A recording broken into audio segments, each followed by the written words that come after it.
Salut à tous, on se retrouve ce soir pour parler du FC Barcelone. On va débriefer ce match de Liga Villarreal contre l'équipe du Barça et victoire des Blaugrana 2-1 grâce à un Français, Antoine Griezmann, vu qu'il a inscrit un doublé. Le joueur français à la 28e et à la 35e minute de jeu. Donc déjà, première mi-temps les gars, il y avait 2-1, il n'y a pas eu d'autres buts en deuxième mi-temps. Donc victoire très importante du FC Barcelone. Pourquoi? Parce qu'on va regarder directement bien sûr ce classement de la Liga vu qu'on arrive à son terme. On joue actuellement la 33e journée de Liga. Donc le FC Barcelone actuellement 3e, donc il recolle à l'équipe du Real Madrid. Mais le Barça a un match en retard par rapport au Real Madrid. Le futur match du Barça, ça sera jeudi prochain à 19h contre l'équipe de Grenade. Un match en retard.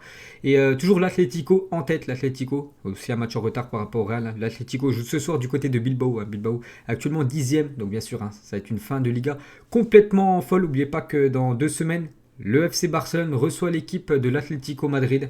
Donc il reste encore des gros chocs pour cette fin de Liga. Donc j'ai dit, c'était une victoire obligatoire des Blaugrana pour recoller déjà au Real Madrid. Et ce soir, bien sûr, le Barça, je pense, les supporters Blaugrana, ils vont regarder le match de l'Atlético en espérant que Bilbao batte l'équipe de l'Atlético pour pas que l'Atlético, bien sûr, prenne des points d'avance. Donc parfait pour le FC Barcelone. On peut voir l'état de forme de l'équipe. Les 5 derniers matchs, que des victoires à part, bien sûr, cette défaite lors du Classico contre le Real Madrid. Donc pour parler du match de ce soir, du côté de Villarreal, donc le FC Barcelone a quand même dominé bien sûr cette équipe de Villarreal. En plus l'équipe de Villarreal a pris un carton rouge en deuxième période. Je me demande comment le Barça, une fois de plus, a fait ce match en marquant seulement 2 buts. Vraiment c'est une équipe à chaque fois qui se fait peur jusqu'à la fin du match. Parce que voilà, ils ont eu d'énormes occasions, je pense à l'occasion de Frenkie de Jong en tout début de match où il est tout seul. Devant la ligne, à 1 mètre de la ligne, et qui remplace sur le gardien, c'est incroyable. Bref, voilà, le plus important bien sûr c'est la victoire. On peut voir que comme bien sûr les stats sont en faveur du FC Barcelone, toujours plus de possession. À chaque fois que je fais les débriefs du Barça, 9 fois sur 10 le Barça a plus de possession. 15 tirs contre 10 tirs pour Villarreal, 5 tirs cadrés pour les Blaugrana, 2 buts, 4 tirs cadrés comme pour l'équipe de Villarreal, 1 but, donc parfait pour bien sûr cette équipe du FC Barcelone qui a bien joué en première mi-temps. En deuxième mi-temps, ils ont un peu plus géré. Voilà, ils ont vraiment géré. Mais comme je dis, ils jouent souvent avec le feu, le FC Barcelone. Attention, parce que voilà, une erreur ou un but inscrit par l'équipe de Villarreal, on va dire, dans les dernières secondes du match, voilà, ce serait 2 points de perdu par les Blaugrana. Il faut absolument qu'ils arrivent à creuser l'écart à chaque fois, mettre au moins 2 buts d'écart, bien sûr, par rapport à ces équipes où ils ont eu à chaque fois d'énormes occasions. Les Blaugrana, bien sûr, la victoire est là et c'est ça le plus important. Donc on va noter maintenant le 11 de départ, donc toujours ce 11 avec 3 défenseurs, 5 milieux et 2 attaquants. Koeman, quand même, il a mis cette compo, il y a quasiment, c'était fin décembre, début janvier. Voilà, ça porte ses fruits, parce qu'il y a eu beaucoup de victoires, bien sûr, avec cette équipe du FC Barcelone, avec cette compo. Donc on commence, bien sûr, avec le gardien Ter Stegen.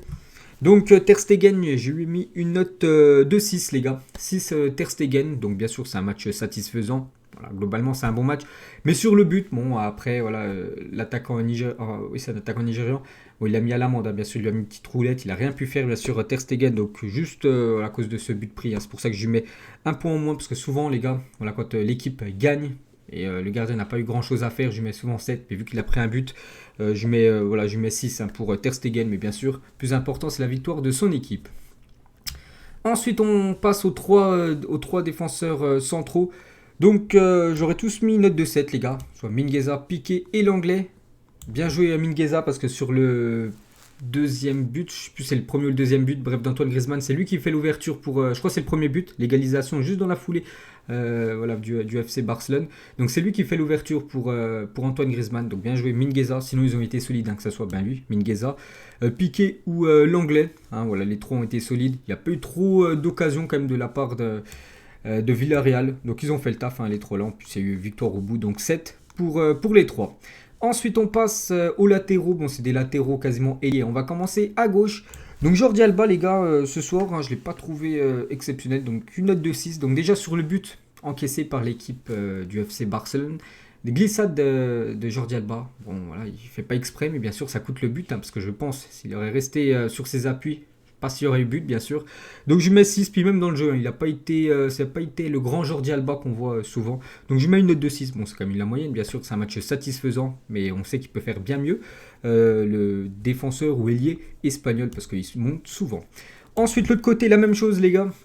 Dest, la même chose, je mets une note aussi de 6. Donc voilà, la défense, hein. 7 pour les 3 dans l'axe et 6 pour les latéraux. Donc la même chose, hein, pour Dest, on l'a pas trop vu ce soir. Voilà, sur son côté, donc 6 pour le joueur américain. Ensuite, on passe milieu de terrain. On va commencer avec Sergio Busquets. Donc Busquets, je l'ai trouvé bon, les gars, ce soir. Hein, il a déjà touché beaucoup de ballons, Sergio Busquets. Puis des fois, il est à la rue, pas ce soir, hein. Vraiment, il a été bon dans l'entrejeu. Blaugrana, pour moi, c'est une note de 7. Un bon match de sa part. Il a fait pas mal de passes dangereuses. Donc quand je dis passes dangereuses, c'est des passes qui cassent des lignes. Là, ça peut casser, par exemple, la ligne milieu, quasiment la ligne défensive adverse. Et bien sûr, ça crée le danger. Donc il en a fait quelques-unes, hein, ce soir, Sergio Busquets. Donc une note de 7, les gars. Il a été bon pour moi, le milieu espagnol. Ensuite, Frankie de Jong. Donc de Jong, les gars, gros match de sa part. Une note de 8. Il était quasiment à la note de 9, hein, parce que pour moi, il a fait vraiment un très gros match. Mais voilà, je mets 8. Pourquoi? Parce qu'il loupe quand même deux énormes occasions. Donc première mi-temps, une énorme occasion où il y a, je sais pas, 40 centimètres des buts, il la remet sur le gardien. Voilà, il n'y avait plus personne en face de lui. Normalement, il doit la mettre au fond, bien sûr, Frankie de Jong. Et en deuxième période aussi, en fin de match, où quand il y avait toujours 2-1, hein, vraiment le Barça poussait pour essayer de marquer ce troisième pour être en sécurité. Donc il arrive tout seul devant le gardien, puis il force bien sûr son face-à-face. Bon, après, c'est pas numéro 9, bien sûr, mais il aurait marqué ce but, il aurait pu avoir cette note de 9, mais malgré ça, il obtient quand même une note de 8, Frankie de Jong, qu'on a beaucoup vu ce soir. Voilà, il était bon, hein, ce soir, Frankie de Jong. Donc une note de 8 pour le milieu néerlandais. Il aurait mérité au moins marquer un but ce soir. Et on va parler de Pedri, hein, le dernier milieu. Donc lui m'a déçu, les gars. Pedri, on l'a très peu vu. Je lui mets une note. Pour moi, ça a été le moins bon Blaugrana, entre guillemets, parce que je lui mets quand même 5. Voilà, vu que son équipe s'est imposée. Mais on l'a très peu vu, Pedri. Normalement, on le voit souvent. Et là, ce soir, pour moi, je ne l'ai quasiment pas vu, hein. Donc c'est un match moyen de sa part, hein. Il peut faire bien mieux, l'ancien joueur de Las Palmas. Donc 5, pas plus, pour le milieu espagnol. Et on termine avec les deux attaquants. On va commencer tiens, côté gauche. Antoine Griezmann, élu homme du match, Griezmann. Et bien sûr, ça mérite une note de 8 pour le joueur français. Parfait. Donc déjà, ils prennent un but, l'équipe de Villarreal. Dans la foulée, il égalise. Bien sûr, ça fait un bien fou dans les têtes des joueurs Blaugrana. Puis après, il met ce deuxième but. Donc parfait, hein, pour Grisou, les gars. Donc une note de 8. Voilà, vu qu'il a été décisif avec ses deux buts. Et on termine avec Léo Messi. Donc Messi ce soir, une note de 7, pas buteur, Lionel Messi. Bon, il a eu quelques occasions, mais voilà, il a fait bien sûr son match comme d'habitude, hein. Il a obtenu beaucoup de coups francs, hein. C'est vrai qu'il a eu beaucoup de fautes subies ce soir, Lionel Messi. Donc il a fait du Léo Messi. Dommage, il n'a pas marqué ce soir. Donc une note de 7, un bon match de sa part. On sait qu'il peut faire bien mieux, hein. Je ne vais pas lui mettre 8, les gars, ce soir, parce qu'un 8, il aurait dû marquer au moins un but voilà, dans le match Lionel Messi. Donc 7, je trouve, c'est la très belle, enfin c'est la note juste pour l'attaquant argentin. Donc voilà, les gars. Les notes ce soir, hein, côté Blaugrana, donc les top 1, donc Griezmann, De Jong, pour moi c'est les deux, voilà, qui sont sortis comme, pour moi c'était les deux meilleurs, Griezmann et De Jong. Et les flops, entre guillemets, Pedri, bien sûr, même si bon, il a pas été dégueulasse, mais voilà, il était moyen. Et on va dire Alba et Dest, voilà. Donc voilà, les gars. La fin de ce débrief, hein. J'espère que ça vous a plu. Donc nous on se retrouve pour les prochains débriefs, ça sera mardi soir normalement pour le match Real Madrid contre l'équipe de Chelsea, ce match de Ligue des Champions. Allez, moi je vous laisse, bonne soirée à vous et à demain bien sûr, j'aurai beaucoup d'infos sur ce match. Ciao à tous.